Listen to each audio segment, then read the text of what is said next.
Seigneur, pour la présence de nos Seigneur, pour nos frères et sœurs. D'accorder, Seigneur, une bénédiction particulière en ce jour. Amen. On peut le dire.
Amen, alléluia. Il est le roi de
Seigneur.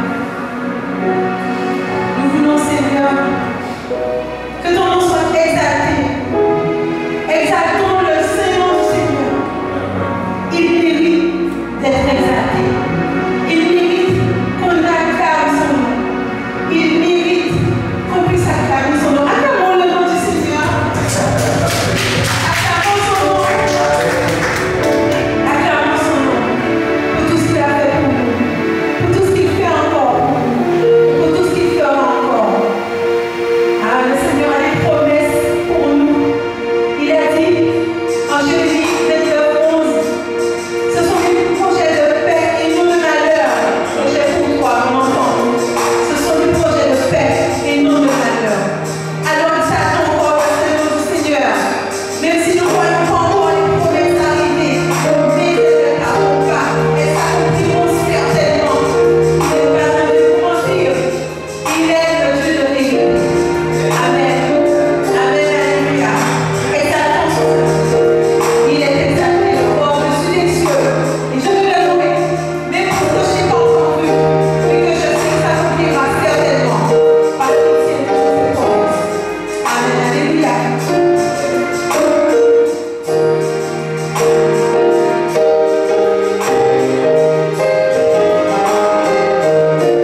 Moi, je remercie le Seigneur et vraiment, est-ce qu'on peut vraiment donner un applaudissement pour disait notre Seigneur pour notre frère.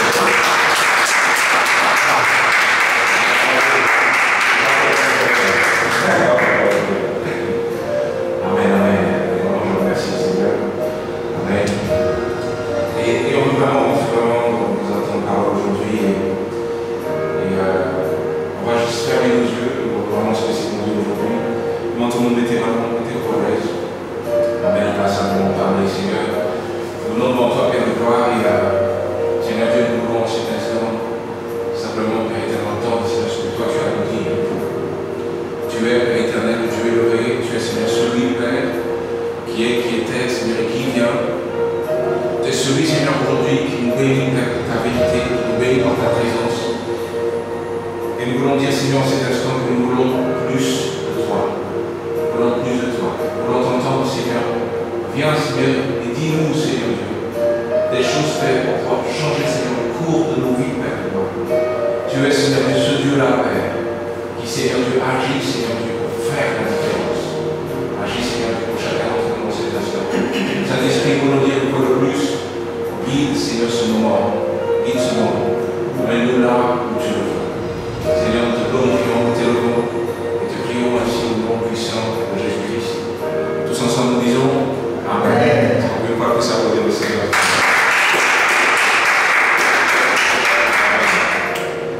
Amen.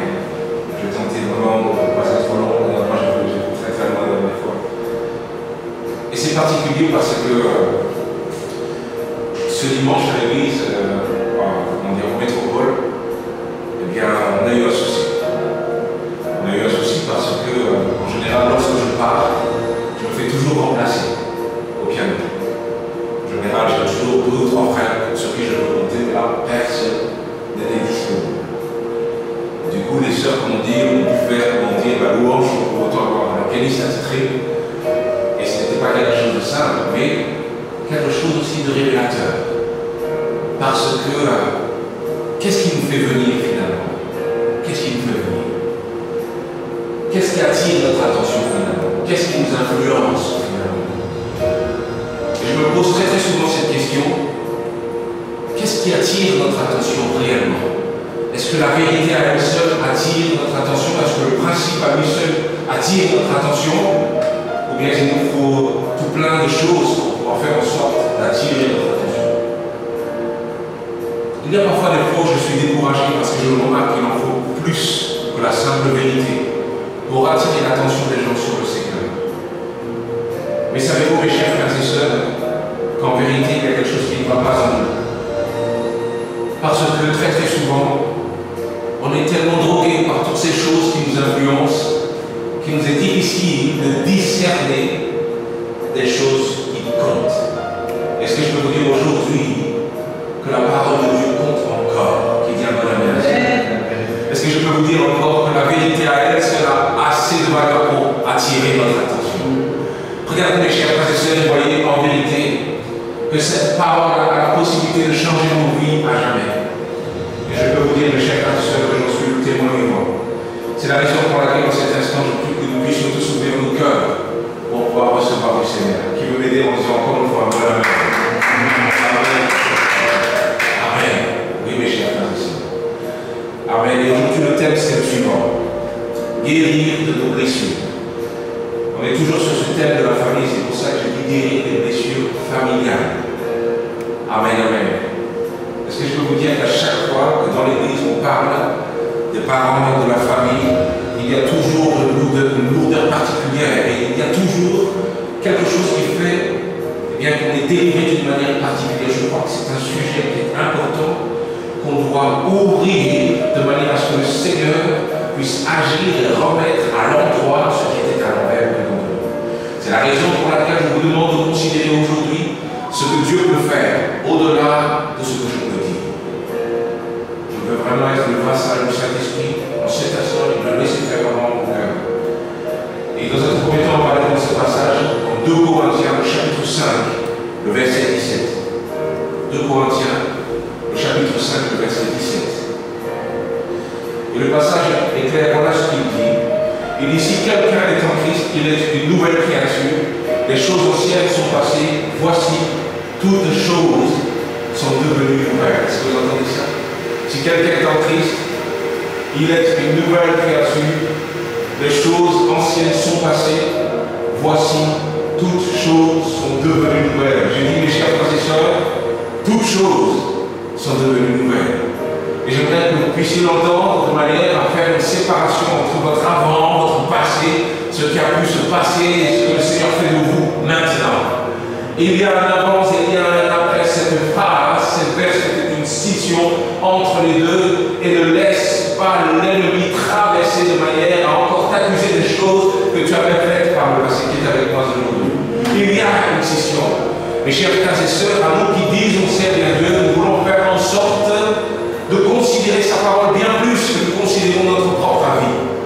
Nous voulons faire en sorte de considérer ce qu'il dit bien plus que nous considérons notre propre cœur. Je dis mes chers frères et sœurs, il y a parfois des fois où l'ennemi continue à t'accuser. Souviens-toi de cette fois où tu avais menti à tes parents. Souviens-toi de cette fois où tu avais trahi ton ami. Souviens-toi de cette chose que tu avais faite et qui n'était pas agréable aux yeux de Dieu. Mais ce que je peux vous dire, mes chers frères et sœurs, que le Seigneur parle, il proclame une liberté de ces accusations passées de manière à ce que nous puissions marcher. Entendez ça en nouveauté de vie. En nouveauté de vie. Entendez ça, entendez ça, entendez ça. En nouveauté de vie, mes chers frères et sœurs. Je dis, mes chers frères et sœurs, que c'est en vérité une opportunité de vous saisir. Tout neuf, en nouveauté de vie. Coupable de rien, parce que le Seigneur nous sanctifie à nouveau et nous rend tout neuf. N'est-ce pas une bonne nouvelle pour nous, mes chers frères et sœurs? Peut-être que certains se disent, parce qu'il a dit pour lui, pourtant non. Parce que j'ai beau prêcher, que j'ai aussi des histoires. Oui, on a beau chanter, on a beau faire du piano, on a beau, comment dire, bien aujourd'hui être dans l'église. On a tous nos squelettes dans nos placards, des choses dont on n'est pas très fiers, avec moi. Des choses dont on n'est pas trop fiers, n'est-ce pas? Des choses qu'on a faites, des choses qu'on a dites dont on n'est pas trop fiers. Parce que regarde-moi le premier, entendez bien ce que je vous dis souvent, j'étais un gros arrogant auparavant. J'étais un arrogant auparavant. Et oui, croyez-moi, je me souviens encore de cette fois, j'étais très très bagarreur.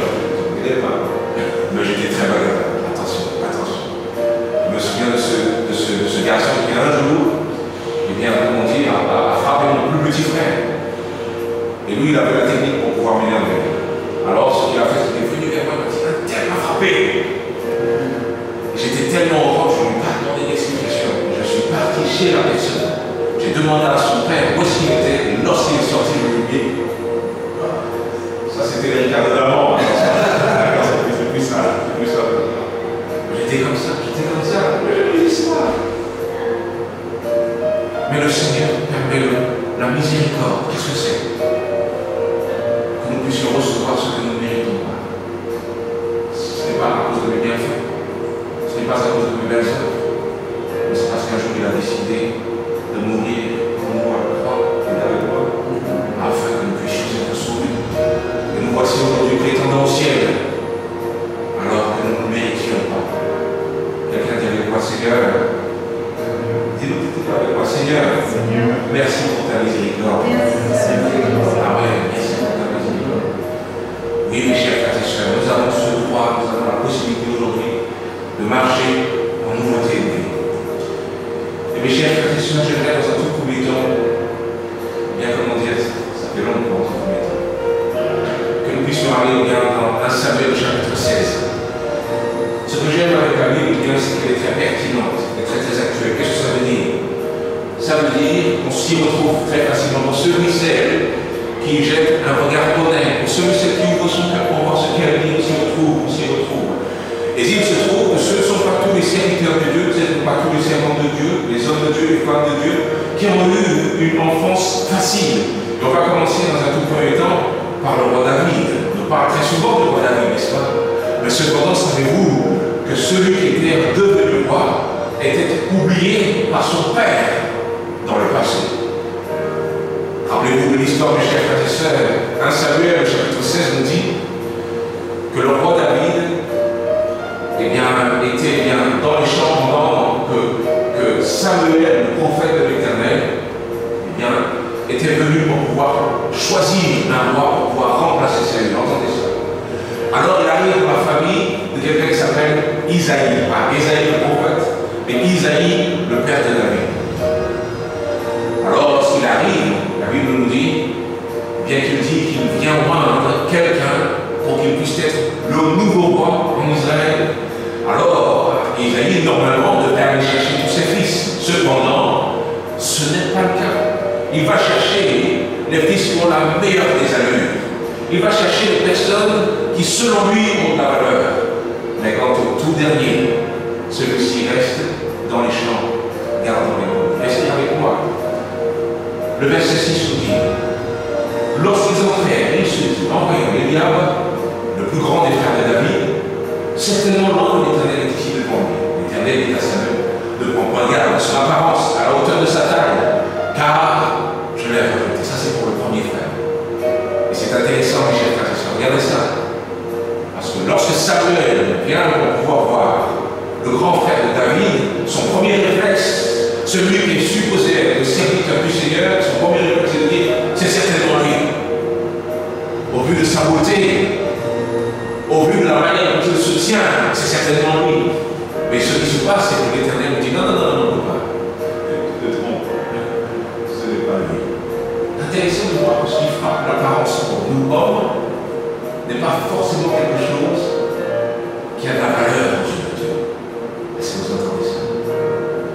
Oui, mes chers frères et sœurs. Et c'est la raison pour laquelle il nous faut réellement regarder et voir le standard de jugement. Ce n'est pas tout ce que tu valides que Dieu valide, qui est avec moi.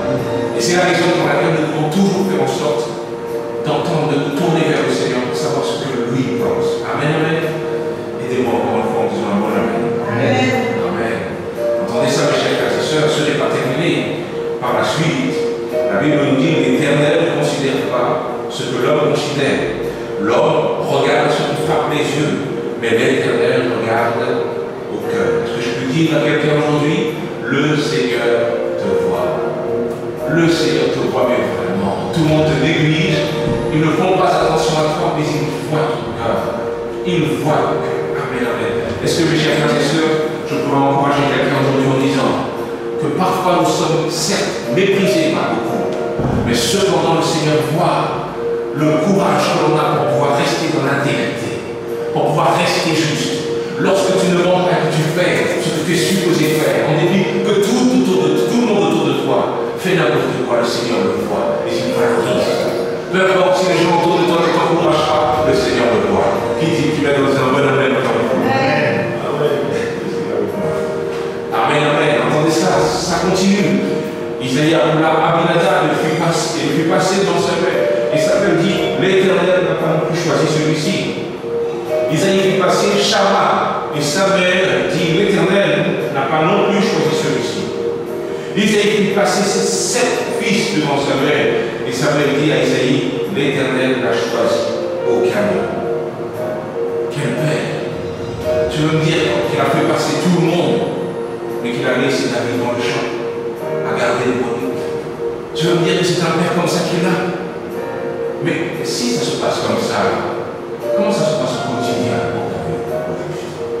Comment ça se passe au quotidien pour David? Est-ce qu'il est constamment oublié de cette manière? Et j'aimerais dire ça pour quelqu'un qui s'est senti disqualifié. J'aimerais dire ça pour quelqu'un qui s'est senti oublié de ses parents, oublié du contexte familial dans lequel il a grandi. Je dis que lorsque ta famille te méprise, ce n'est pas le cas du Seigneur. Quelqu'un vient dans la mer. Oui, ce n'est pas le cas du Seigneur. En vérité, le Seigneur savait qui il avait choisi. David était oublié de tous, mais pas oublié du Seigneur. Amen, amen. Est-ce que quelqu'un peut juste dire avec moi, je ne suis pas oublié de Dieu? Je ne suis pas oublié de Dieu. Amen, je ne suis pas oublié de Dieu. Le verset 11 nous dit, puis Samuel dit à Isaïe, sauce là tous tes fils. Et il répondit, enfin, il reste encore le plus jeune, mais il fait paître les brebis. Alors Samuel dit à Isaïe, envoie le chercher, car nous ne placerons pas avant qu'il ne soit venu ici. Est-ce que vous entendez ça? Amen, amen, amen. Est-ce que vous entendez ça? Regardez et voyez le Dieu que vous servez. Regardez et voyez le Dieu que vous servez aujourd'hui. Regardez et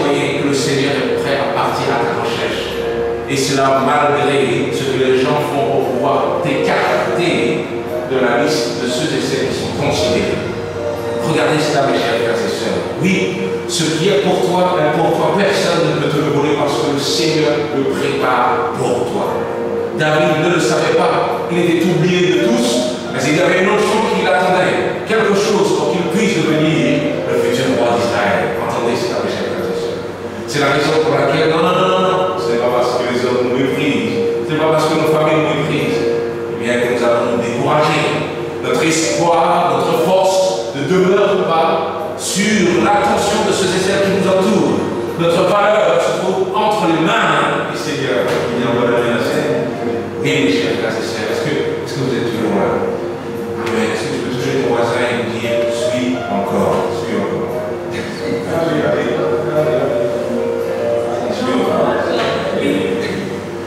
Amen, amen. On va cette fois-ci aller dans Genèse chapitre 37. Amen. C'est une histoire que j'aime en particulier. Puis par la suite, ce que nous allons faire, c'est aller voir plusieurs fois ensemble. Dans Genèse chapitre 37, on entend parler cette fois-ci de Joseph.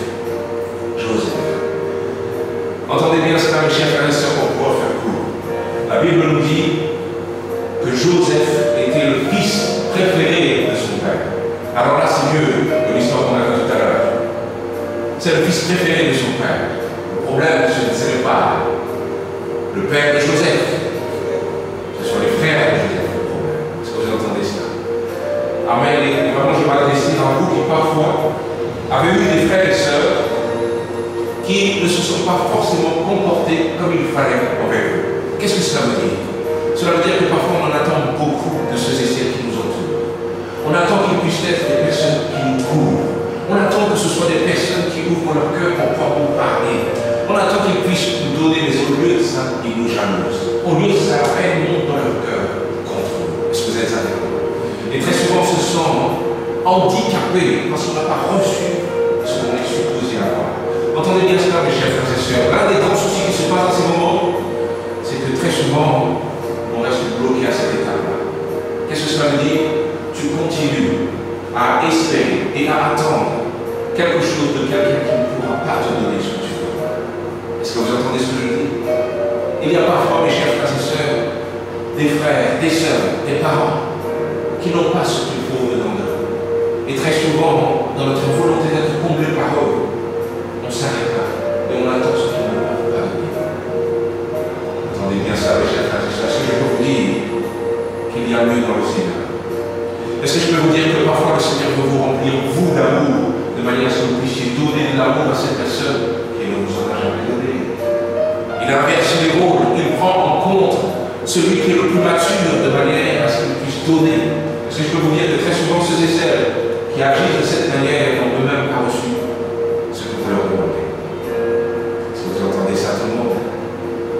Mes chers frères et sœurs, les frères de Joseph devraient être des frères qui lui apprennent la vie. Ils devraient être des frères qui l'entourent. Ils devraient être des frères qui l'aiment. Mais ce n'est pas ça. À chaque fois que Joseph reçoit quelque chose, eh bien, ses frères le haïssent davantage. J'aimerais vous dire ça, mes chers frères et sœurs. Entendez bien ça, entendez bien ça. Tout le monde n'a pas forcément de bonnes intentions. Attention, mes chers frères et sœurs. Entendez bien cela, mes chers frères et sœurs. Entendez bien cela. Il y a quelque chose de particulier qui brille dedans de vous, une qualité particulière, une intelligence particulière, un amour particulier qui brille au-dedans de vous, une faveur particulière au-dedans de vous. Est-ce que je peux vous dire que si le Seigneur se réjouit de cela, ce n'est pas forcément le cas de tous. Regardez, mes chers frères et sœurs, nous sommes encore dans un monde déchu. Qu'est-ce que ça veut dire? Ça veut dire qu'on ne va pas forcément avoir ce que l'on espère dans ce monde. Cependant, il y a une source, mes chers frères et sœurs, qui ne vous décevra jamais. Et cette source-là se trouve en notre Seigneur. Oui, mes chers frères et sœurs, entendez ça. Et c'est ce que le Seigneur essaie de faire. Il veut que nous puissions nous réconcilier avec lui, de manière à ce que nous puissions être câblés pour recevoir à nouveau l'amour, que nous puissions recevoir à nouveau une confiance nouvelle au-dedans de nous, de manière, mes chers frères et sœurs, à ce que nous puissions briller de sa lumière. Restez avec moi. Les frères de Joseph le haïssaient. Verset 4, ses frères virent que leur père l'aimait plus que tous, ils le prirent en haine. Verset 5, Joseph eut un songe et il le raconta à ses frères qui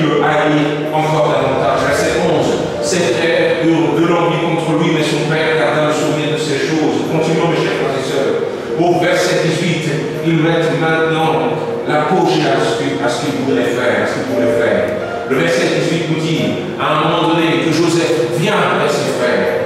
Et c'est alors, la Bible nous dit, ils le virent de loin et avant qu'il fût près d'eux, ils complotèrent, le Saint-Esprit, ils complotèrent de le faire mourir.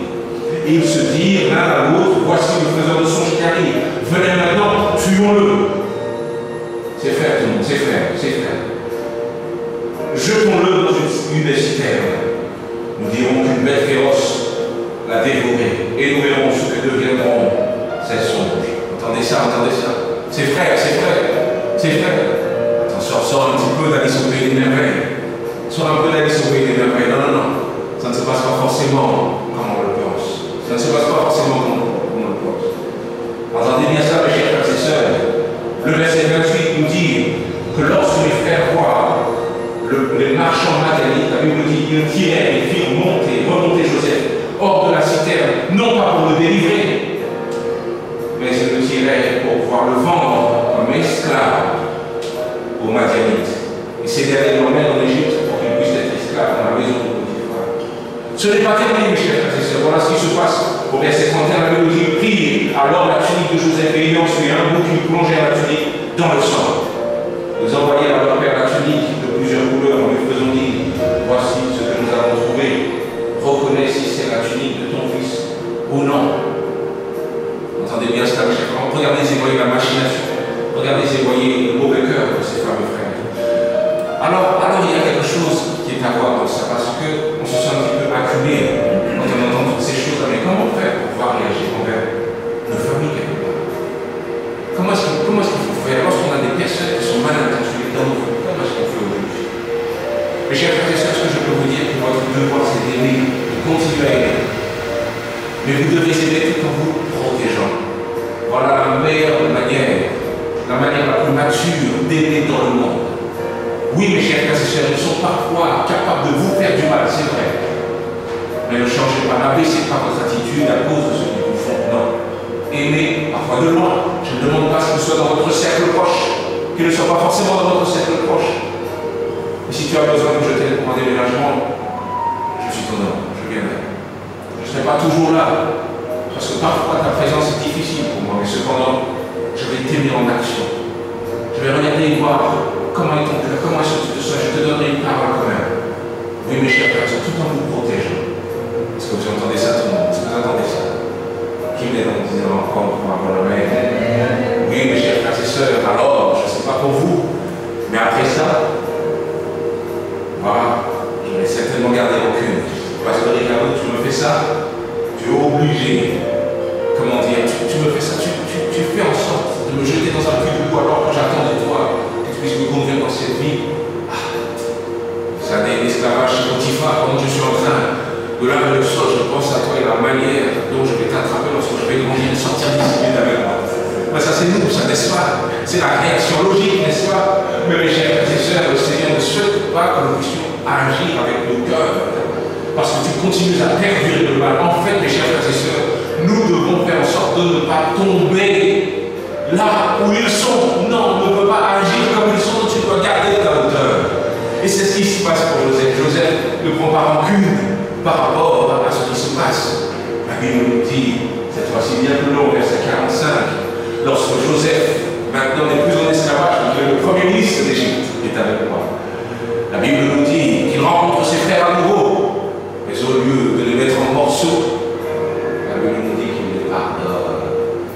Il les pardonne. Entendez ce que dit. C'est vraiment intéressant. Entendez ça. Voilà ce que va dire Joseph. Approchez-vous de moi, il s'approchait. Et il dit, je suis Joseph, votre frère, vous avez vendu pour être mené en Égypte. Maintenant, ne vous affligez pas. Ne soyez pas fâchés de m'avoir vendu pour être conduit ici. C'est pas lui qui devait être fâché. Restez avec moi, restez avec moi. Car c'est pour vous sauver la vie que Dieu m'a envoyé devant vous. Voilà 2 ans que la famine est dans le pays et pendant 5 années encore, il n'y aura ni labeur ni moisson. Dieu m'a envoyé devant vous pour vous faire subsister dans le pays et pour vous faire vivre de grandes délivrances. Ce n'est donc pas vous qui m'avez envoyé ici, mais c'est Dieu. Il m'a établi père de Pharaon, maître de toute sa maison et gouverneur de tout le pays d'Égypte. Entendez ça, entendez ça, entendez ça. Et vraiment, je veux parler à quelqu'un qui se sent parfois oublié de Dieu. Est-ce que je peux vous dire, mes chers frères et sœurs, qu'en dépit de ce que nous voyons avec nos yeux, le Seigneur a un plan bien plus grand pour nous. La vérité, mes chers frères et sœurs, c'est que la souffrance dont nous sommes l'objet parfois n'est pas sans sens. Ce n'est pas pour rien que tu as été oublié. Ce n'est pas pour rien qu'on agit avec toi de cette manière. La vérité, c'est qu'aujourd'hui, tu es assez endurci pour pouvoir traverser les épreuves que d'autres ne peuvent pas traverser. Qui est avec moi aujourd'hui? La vérité, mes chers frères et sœurs, c'est que ce que nous avons vécu va nous servir. Je dis, mes chers frères et sœurs, que nous devons regarder le grand plan de Dieu au-delà des choses que nous avons vécues. Regardez comme c'est important de ne pas entendre la voix de l'ennemi qui nous dit réplique quelque chose à l'auteur de ce qu'ils t'ont fait. Si tu fais ça, tu vas passer outre le grand plan de Dieu pour ta vie. Joseph a été trahi par ses frères, jeté en esclavage, jeté en prison. Mais tout ça, c'est pour qu'il puisse un jour se rapprocher de Pharaon, pour que non seulement l'Égypte soit sauvée, mais également pour que sa famille soit sauvée. Amen, amen, amen. Pour que sa famille soit sauvée. Cette famille qui l'a persécuté, que sa famille puisse être sauvée. Je vous dis, on a raison de suivre le Seigneur, on a raison. Si tu écoutes que ton cœur est la logique, tu es aveugle. Contrairement à ce que le monde pense, aveugle. Mais le Seigneur nous ouvre les yeux pour que nous puissions voir la grande image qui met encore besoin dans la mer. Amen. Mais mes chers frères et sœurs, ce qu'on va faire maintenant, je vais vous demander, on va avoir 6 points ensemble, 6 points. Et vraiment, je vous demande d'entendre ça, d'écouter et de noter ce qui vous semble pertinent. D'accord? Notez ce qui vous semble pertinent. La toute première chose, le tout premier point, mes chers frères et sœurs, je vous l'ai dit tout à l'heure, tu n'es pas oublié de Dieu. Tu souhaites guérir d'une blessure familiale, ça commence par ça, Tu n'es pas oublié de Dieu. Non, quelqu'un disait un jour, mais regarde tout ce que j'ai vécu, cela veut dire que le Seigneur m'a oublié. Non, pas du tout. Regarde tout ce que Jésus lui-même a vécu. Était-il oublié de Dieu pour autant? Regardez ce que Jérémie a vécu. Était-il oublié de Dieu pour autant? Non, en vérité, nos circonstances ne nous disent pas que nous sommes oubliés de Dieu. Pas du tout, pas du tout. Pas du tout. La vérité, c'est qu'on peut avoir de grosses épreuves, mais être dans l'épreuve avec le Seigneur qui est avec moi aujourd'hui. C'est ça l'essentiel. C'est ça l'essentiel. D'être dans l'épreuve, mais avec le Seigneur. Oui, mes chers frères, la vérité, c'est que lorsque tu es attristé, le cœur de Dieu aussi est attristé. Le cœur de Dieu aussi est attristé. Il n'aime pas te voir dans cet état. Vous savez pourquoi? C'est un Père bienveillant. Et comme tout Père bienveillant, lorsque tu vas mal, lui aussi ne se sent pas bien. Mais il sait qu'il y a certaines choses que tu dois vivre. Il sait qu'il y a certaines épreuves par lesquelles tu dois passer. Et je prie que tu puisses lui faire confiance au-delà de ce que le monde te dit. Qui est avec moi aujourd'hui?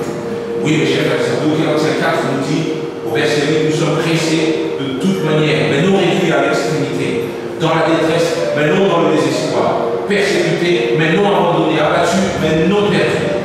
Est-ce que vous entendez ça? Oui, mes chers frères, il y a une différence. Il y a une différence, entendez ça. Il y a une différence entre être enterré et être planté. Il y a une différence entre être enterré et être planté. Tu peux être sous terre, mais pas pour mourir. Au contraire, la graine germe pour devenir un arbre fort. Est-ce que vous êtes avec moi tout le monde? Ce n'est pas parce que le Seigneur te met sous terre, ce n'est pas parce que tu regardes tout autour de toi que tu vois les ténèbres que tu es là pour pouvoir mourir. Pas du tout. Le Seigneur sait ce qu'il fait. Est-ce que vous êtes avec moi tout le monde? Ah, je fais de mon mieux. Je fais de mon mieux. Amen, amen.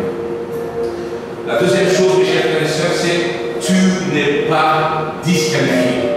Tu n'es pas disqualifié. Entendez cela, mes chers frères et sœurs, parce que très très souvent, lorsqu'on se retrouve dans ce genre de situation, on a là un petit peu déformé. Ça veut dire quoi? Ça veut dire qu'il y a parfois des fois où les gens rigolent autour de toi, mais toi tu ne rigoles pas. Toi tu ne rigoles pas parce que les choses qui sont naturelles pour les autres ne sont pas forcément naturelles pour toi. Alors tu te sens toujours à part, toujours à part, toujours à part. Mais mes chers frères et sœurs, malgré parfois l'handicap de nos âmes, nous ne sommes pas disqualifiés. Vous savez pourquoi? Parce que rien n'est impossible à Dieu. La vérité, c'est qu'il est en mesure de restaurer notre âme de manière à ce que tu puisses finalement faire du sens, que tu puisses te sentir bien. Tu n'es pas disqualifié. Quel que soit l'endroit où les gens ne te voient pas, cela ne veut pas dire que Dieu ne te voit pas. Je mets encore une fois en disant Amen. Voilà ce que nous dit le livre de Jérémie au chapitre 1er, verset 5. Avant que je puisse former dans le ventre de ta mère, je te connaissais, et avant que tu fusses sorti de son sein, je t'avais consacré, je t'avais établi prophète des nations. Qu'est-ce que ça veut dire? Ça veut dire qu'avant qu'il ne t'arrive toutes ces choses-là, le Seigneur t'avait déjà choisi. T'avait déjà établi. Entendez ça? Avant même que tu ne sortes du ventre de ta mère, déjà établi pour quelque chose. C'est la raison pour laquelle, mes chers frères et sœurs, nous ne sommes pas en train de devenir ce que Dieu voit en nous. Nous redevenons ce que Dieu voit en nous. Parce que nous étions comme ça auparavant. Vous devez voir ça. En vérité, le Seigneur t'a créé avec, en vérité, tout ce qu'il te faut pour pouvoir être comme il te veut. Mais vous devez entendre, mes chers frères et sœurs, que ce monde nous a corrompus à tel point qu'on ne se sent plus à la hauteur qui est avec moi. On ne se sent plus à la hauteur. Mais mes chers frères et sœurs, ce que je peux vous dire, que tout est toujours là. Il s'agit simplement de revenir à ton Dieu. La Bible nous dit que lorsque le Fils prodigue est revenu vers son Père, le Père l'a accueilli avec des bras ouverts. Et qu'est-ce qui s'est passé par la suite? Il a changé ses vêtements, il lui a mis une nouvelle bague au doigt, de nouvelles sandales, une nouvelle ceinture, de manière à ce que tous se souviennent du statut de son Fils. Entendez ça? Il ne restait plus rien, et cette ville moderne, il était parti voir une prostituée, il était parti aller dans le jeu d'argent, il ne restait plus rien. Tout ce que l'on voyait, c'est le Fils qui était parti et qui est revenu. Tu vois, en vérité, il t'est arrivé beaucoup de choses, et tu es en train de faire ton retour dans la maison du Seigneur. Amen.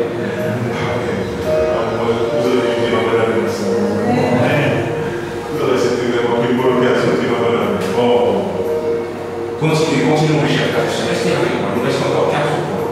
Et par la suite, on va prier. Amen. Le troisième point, c'est le suivant. Entendez bien ça, mes chers frères et sœurs. Ne cache pas tes blessures. Laisse le Seigneur te guérir. Le psaume 34, verset 18 nous dit l'Éternel est de ceux qui ont le cœur brisé et il est sauve ceux qui ont l'esprit dans la raison. Qu'est-ce que cela veut dire, mes chers frères et sœurs? Entendez bien cela. Pasteur Ricardo te dit bravo parce que tu es arrivé jusque-là. Entendez bien ça. Beaucoup de personnes auraient abandonné, mais toi tu as fait en sorte d'arriver jusque-là. Ça veut dire que tu as du courage. Mais attention, attention mes chers frères et sœurs. Ce n'est pas parce que nous sommes arrivés jusque-là qu'il n'y a pas des choses à changer au-dedans de nous. Entendez bien ça mes frères et sœurs. Entendez bien ça. Je dis mes chers frères et sœurs, que le Seigneur veut agir au-dedans de nous pour pouvoir guérir parfois nos cœurs. Comment se fait-il que tu as autant de mal à être à l'aise? Comment se fait-il que tu as autant de mal à aimer ton prochain? Comment ça se fait? Je dis que le Seigneur, malgré ton accomplissement, le Seigneur a encore des choses à faire au-dedans de toi. Et pour cela, il va falloir ouvrir son cœur. Entendez bien cela. Qui va voir un docteur? Et lorsqu'on lui demande, alors, qu'est-ce que je peux faire pour vous? Pourquoi est-ce que vous êtes venu me voir comme ça? On ne va pas chez le docteur quand on n'a pas en vérité. On va chez le docteur et on lui présente sa plaie, on lui présente sa maladie, on lui présente ces choses qui ne vont pas. Entendez bien cela, mes chers frères et sœurs. Lorsqu'on vient devant le Seigneur, c'est la même chose. On ne vient pas devant le Seigneur en se disant non, mais moi de toute manière, j'ai tout ce qu'il me faut. C'est de l'orgueil. On a tous quelque chose à changer. Et lorsqu'on pense qu'on n'a rien à changer au-dedans de nous, c'est à ce moment-là qu'on a encore plus de choses à changer. Entendez bien. La vérité, c'est que nous voulons toujours ouvrir notre cœur pour pouvoir dire Seigneur, soigne-moi. Soigne-moi, soigne-moi, Seigneur. Aïe, Seigneur, mais tu vois, je manque de volonté, Seigneur. Tu vois ça, oui. Seigneur, aide-moi avec ma volonté, aide-moi avec ma discipline, Seigneur Dieu. Seigneur, tu vois comme je tombe souvent dans ces addictions, Seigneur. Aide-moi. Tu vois que j'ai des soucis par rapport d'ordre sexuel, par rapport à ma continence, par rapport au fait de me maîtriser, Seigneur. Aide-moi, aide-moi, je viens devant toi comme je suis. Je ne peux pas plus faire seulement, Seigneur. Je suis malade qui est avec moi aujourd'hui. Pas mal pour celui-ci. Amen, amen. Oui, mes chers frères et sœurs, ne cachez pas vos blessures. Et je le dis dis encore parce que parfois on est traumatisé, on a tellement montré notre sensibilité, on a tellement montré notre vulnérabilité, on a tellement été trahis et on a tellement été meurtris par des personnes qui n'ont pas considéré ce qu'on a de plus sensible que des fois on se ferme comme une huître. Non, personne ne doit voir ce qu'il va avoir dedans de moi. Personne. Mais mes chers frères et sœurs, en vérité, c'est une mauvaise dureté. C'est une mauvaise dureté. Mes chers frères et sœurs, est-ce que je peux vous dire, ouvrons nos cœurs, ouvrons nos cœurs. Ouvrons nos cœurs.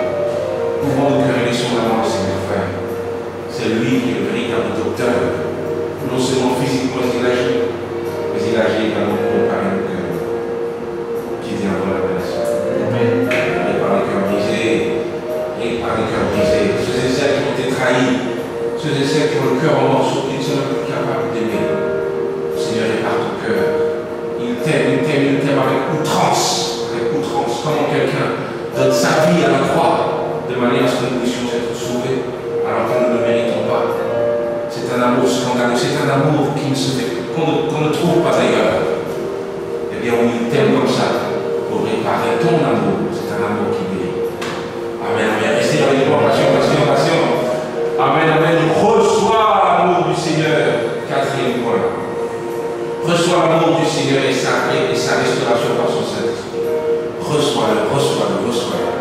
Entendez bien encore une fois, mes chers frères et sœurs, entendez que lorsque Jésus se trouvait dans le jardin de Gethsémani, la Bible nous dit, eh bien, qu'il suait avec des grenouilles de sang. C'est une angoisse, c'est une peur mortelle. C'est une angoisse mortelle. Entendez bien ça. Entendez ça. Le sacrifice qu'il fait pour toi, c'est de manière à ce que nous puissions avoir le ciel, parce que oui, aujourd'hui nous avons la possibilité par son biais d'avoir la vie éternelle et de ne plus avoir peur de la mort. Qui dit en bonne main ça?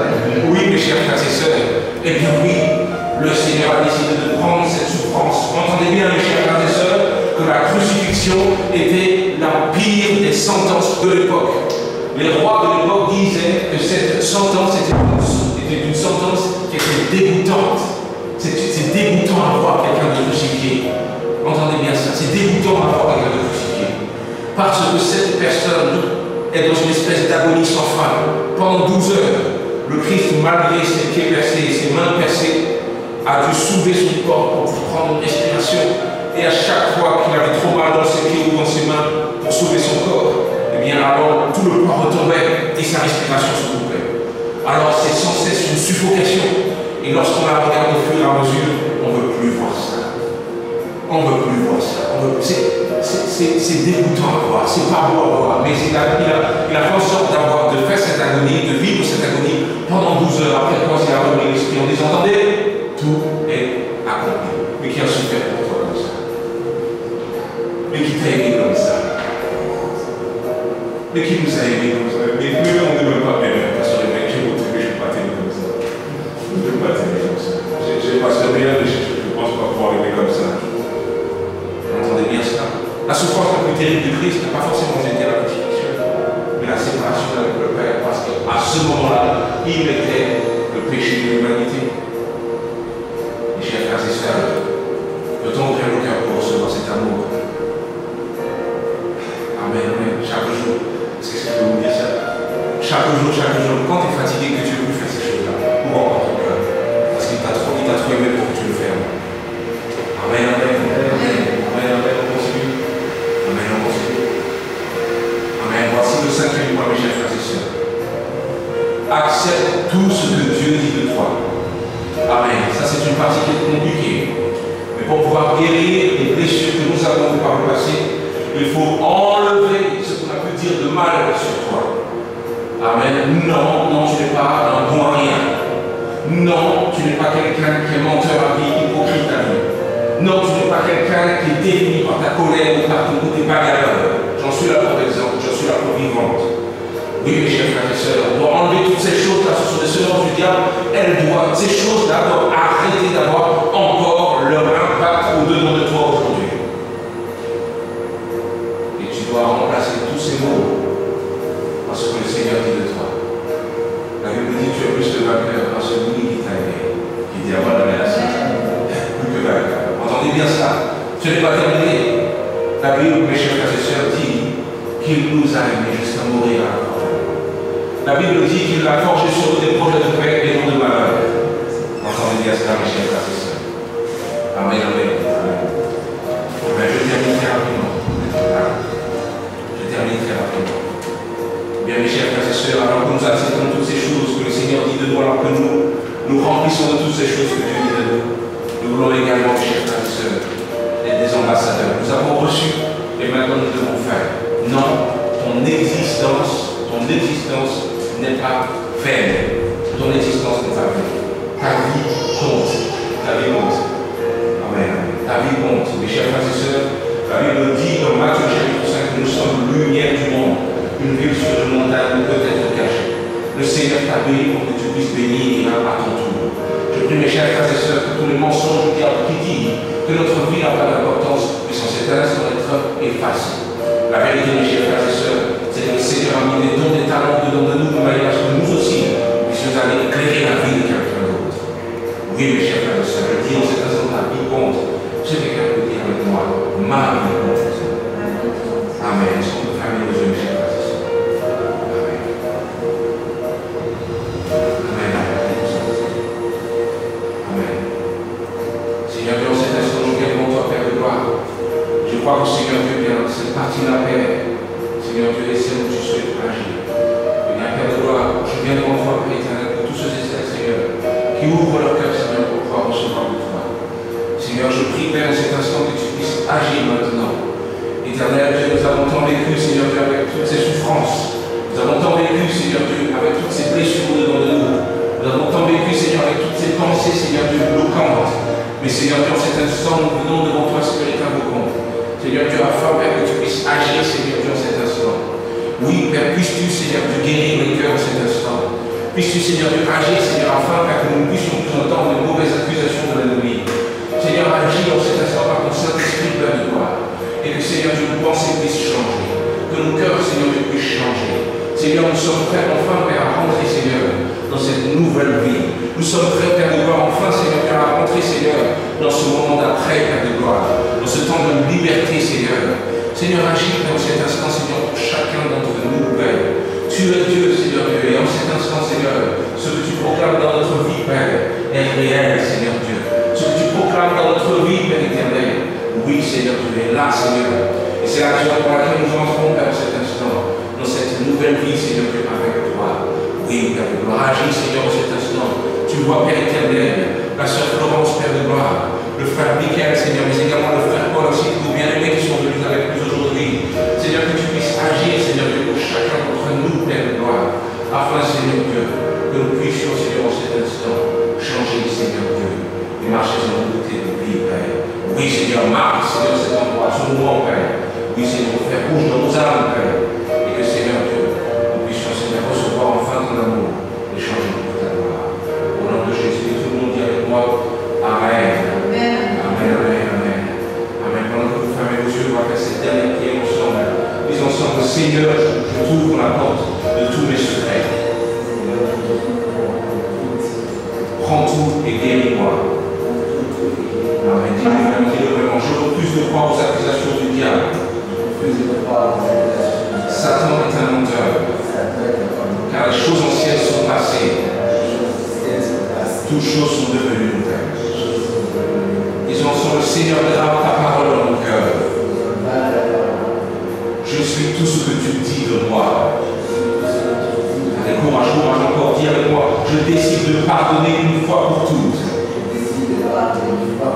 Déjouant ainsi les plans du diable pour ma vie. Encore une fois, disons ensemble, je suis un ambassadeur pour toi dans ma famille.